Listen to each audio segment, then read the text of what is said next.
All right, guys, welcome to class. Welcome to summer school. I'm glad to be able to work with you in the summer. A lot of you guys already know me as Senior Tremblay. If you don't, welcome to class.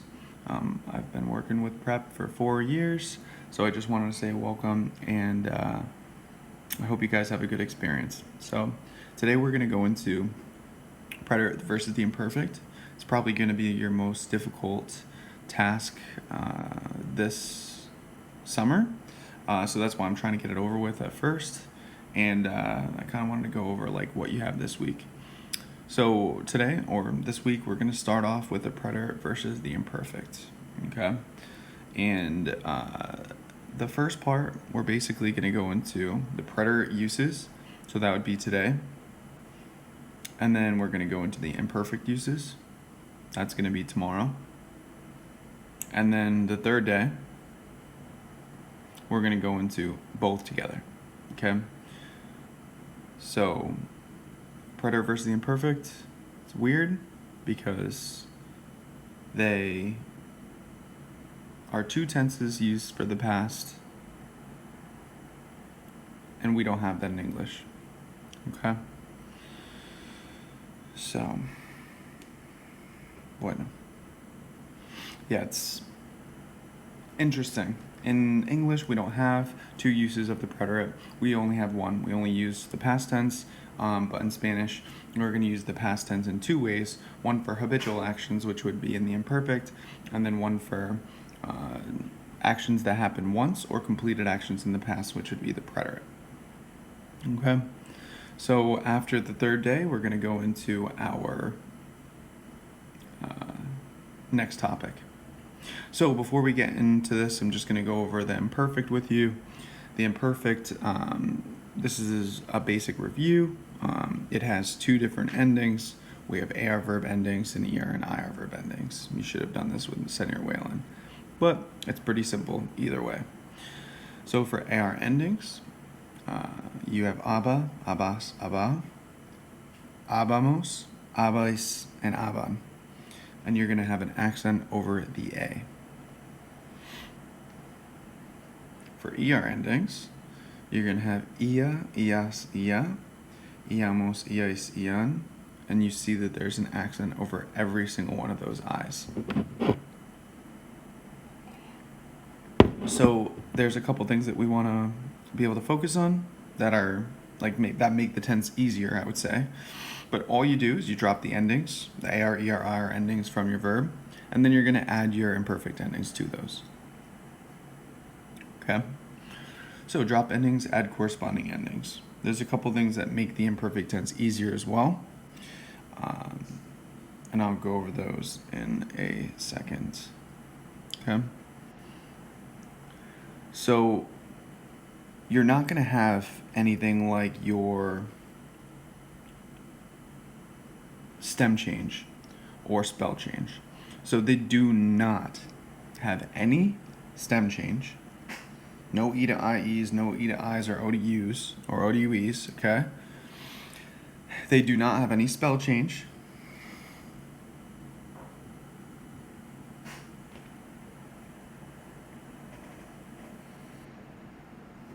They do have three irregulars, but only three irregulars, so you don't have to worry about that.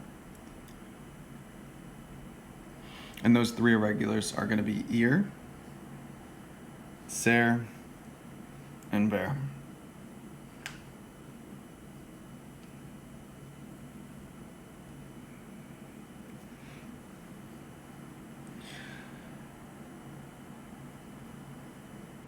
I mean, it makes it super simple. There's only going to be three irregulars here that you have to worry about, okay? They are really weird, though. So, for instance, ear is going to be conjugated as iba, ibas, iba, ibamos, with an accent over the nosotros, the I, ibais, and iban. So, ear is a little weird because it has a B, but we want to also remember that nosotros forms, every single nosotros form in the imperfect has an accent. So if you're one that forgets accents, if you could just remember that every nosotros form is going to have an accent, you're gonna be good. on that accent at least, right? For the imperfect. So for ser, it's going to be era, eras, era, eramos, erais, eran. Okay. And there's an accent over the nosotros, right? Because every single nosotros form has an accent. And then finally for ver, it's a little bit different. Basically, you're only dropping the R. You're not dropping the whole ending, and that's what makes it irregular. So ver is going to be veía, veías, veía, veíamos, veíais, veían. And every single one has an accent. What you're also going to see here is that every single verb, the yo form and the lao sed form, are going to be the same conjugation in the imperfect all the time, no matter what. Okay? So I'm going to ask you to do a quick problem, see if you're paying attention. So, yo, blank, ir, a la playa. How would I conjugate that in the imperfect?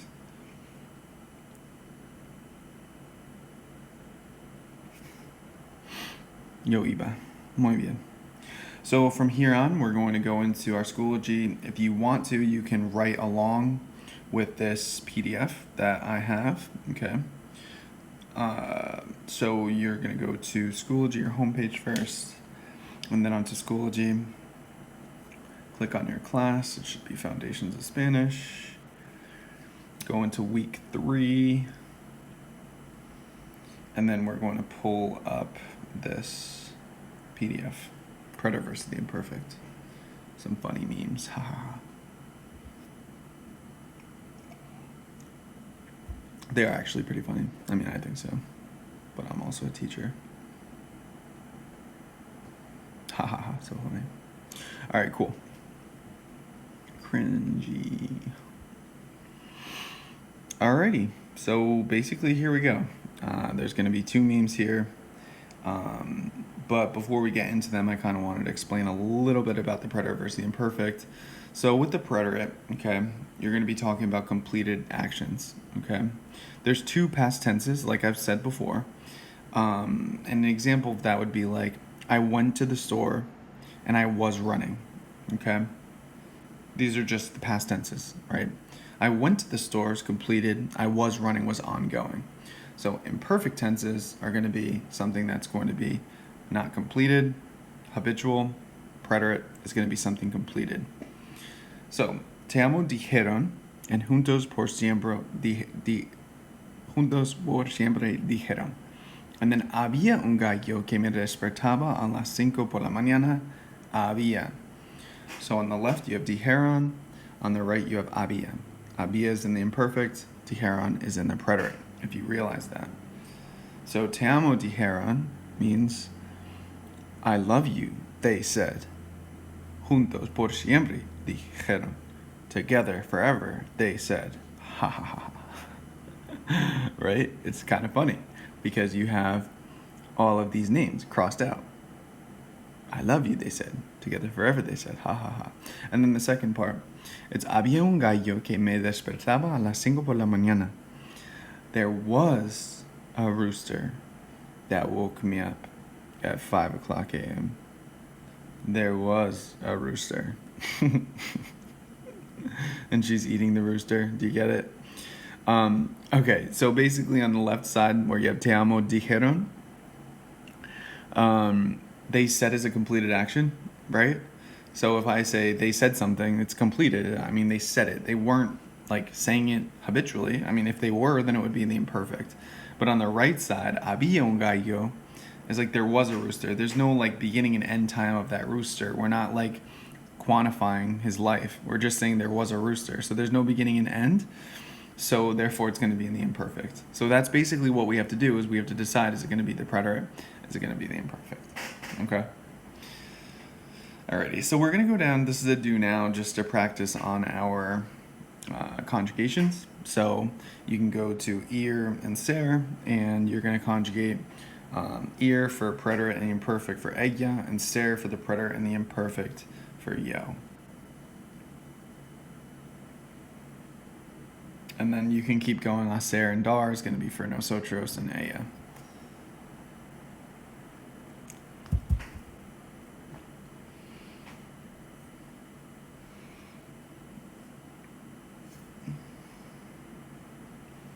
So for ir, ella is going to be fue. If you remember, it's fui, fuiste, fue, fuimos, fuisteis, fueron for the conjugations. And then iba, which we just did when we were going over the imperfect tense. It's a regular verb in the imperfect. Ser, it's going to be fui, because remember, ser and ir have the same conjugations in the preterite. Fui, fuiste, fue, fuimos, fuisteis, fueron. And then it's also a regular verb in the imperfect. It's going to be era. So why don't you do ser and dar?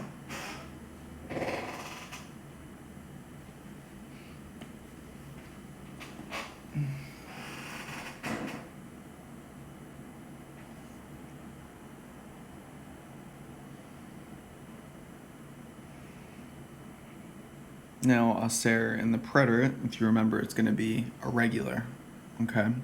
So it has an I in it.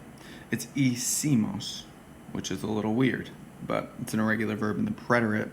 But in the imperfect, it's not irregular, okay? Because there's only 3 and that's not one of them.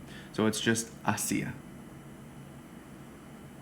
For dar, it's going to be di, diste, dio, dimos, distes, dieron. So it's dio. It's an irregular verb.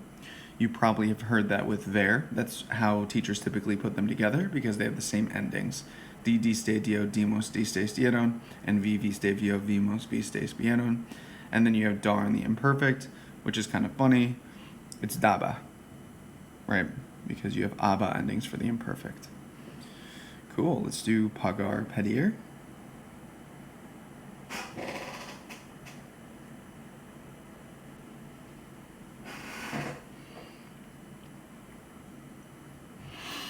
So pagar is going to be, we're going to put that in as pagamos, right? Pretty easy. There's no changes for this one. And then imperfect is pagábamos. Pagábamos. Kind of fun. Isn't that fun? This is so fun. Oh my goodness. All right. Wow, I already did this really quick. So pedir is going to be in the preterite, PDO. So in the third person singular of IR verbs that stem change in the present, you're going to have preterite stem changers, right, in the boot. All right, so just remember that pedir is going to be a stem change. No, not in the boot, in the skateboard. What is Señor Tremblay talking about? So you're going to have stem changes in the preterite occur in the skateboard. So just remember that. And then you don't have a stem change in the imperfect, right? Because that doesn't exist. You don't have stem change, you don't have spell change in the imperfect, and you only have 3 irregulars. All right? So remember, pedir, it's an E to I stem change in the preterite. Cool. Let's do escribir and comer.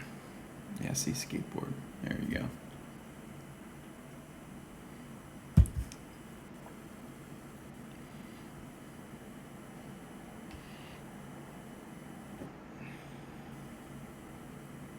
So comer is going to be comimos. Nothing crazy about that. It's a regular verb. And then it would be comíamos in the nosotros form of the imperfect. Nothing irregular about that either. Remember, dar and ver have the same endings. So ver in the preterite. So let's do ver and cantar. Remember, ver would be the same as dar. Vi, viste, vio, vimos, vistes, vieron. This is ella, so it's vio. And then for the imperfect, it's irregular. So you're keeping part of the ending, that E, so it's veía. Last but not least, we got cantar. It's going to be cante, right? In the preterite, AR verbs, it's a, aste, o, amos, astes, aron. Wow, cante and cantaba? Yeah. So this is going to be your general understanding of the preterite versus the imperfect. I'm just going to go over 3 specific things that you want to remember. Okay, the first one is going to be that in Spanish, there's 3 forms of the past, there's two forms of the past. If there's three, that wouldn't be great. Ongoing actions in the past and past habitual actions are going to be in the imperfect.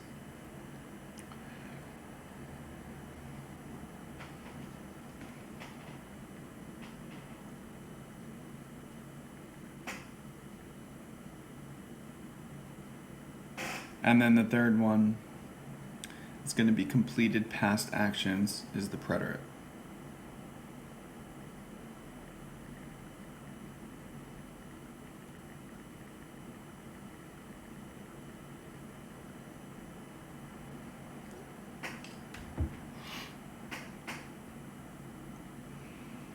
Okay, so you have the rough definitions of the imperfect, rough definitions of the preterite, and you know that in Spanish, en español, tenemos dos formas del pasado, two forms of the past, right? Preterite and the imperfect. You're gonna hear that a lot. Muy bien, muy bien, muy bien. Cool. So we're gonna go down to something that should be able to help you. Okay, so you should memorize these words here. They're palabras claves, so they're key words, and they're always going to trigger either the preterite or the imperfect. So when you see one of these, you're always going to use the preterite. I'm only going to cover the preterite here, so that we'll do the imperfect tomorrow. So anoche, we have last night. Ayer, yesterday. The day before yesterday is anteayer. De repente is suddenly. El año pasado, last year. La semana pasada, last weekend. Una vez, one time. And dos veces, two times. Like I said, all of these are going to trigger the preterite. So if you memorize these, it's going to help you out a lot. Muchísimo, muchísimo. So we have a thing to help us remember it, and we call it bound time, okay?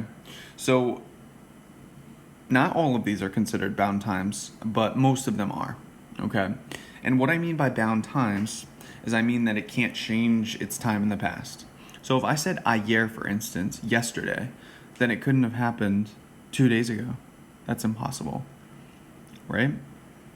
If I said something like anoche, last night, I went to the store, it's impossible that it happened last week, right?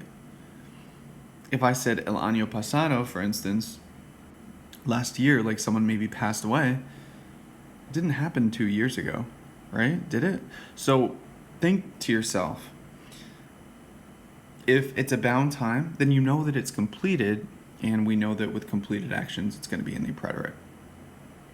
Okay, so de repente, una vez and dos veces are not bound times, but if something suddenly happens, you know it's a completed action. Okay, so therefore it's going to be the preterite. Una vez, if it happens one time, you know that it's a completed action because it already happened and it occurred one time. Okay, and dos veces is the same thing.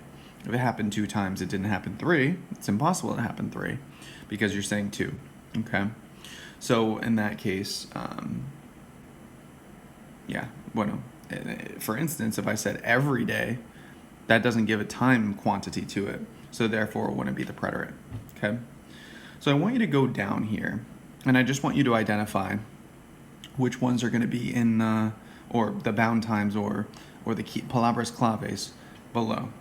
Okay, so I just want you to quickly look at these, and I want you to highlight the ones that you see are the palabras claves for these answers below.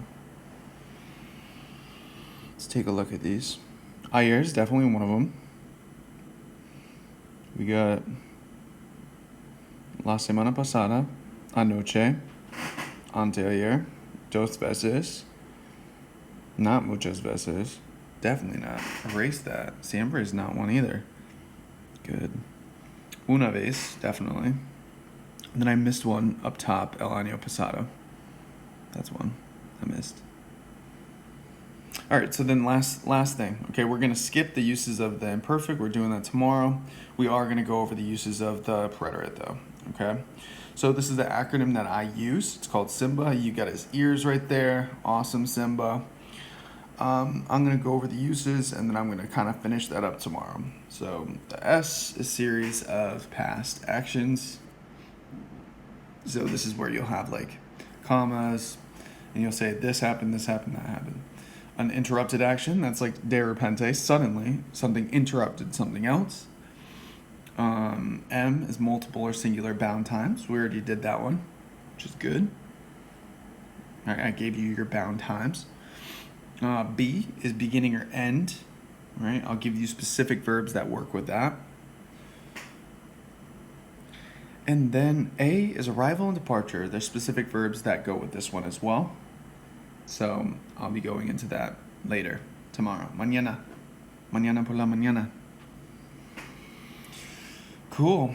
So awesome, dudes. It's good to have you in summer school. It's good to get back to work. I hope you guys enjoy these. And basically, if you have any questions, you're going to come in tomorrow. We're going to have a good conversation about it, all right? So have a great day, chicos. I'll see you mañana.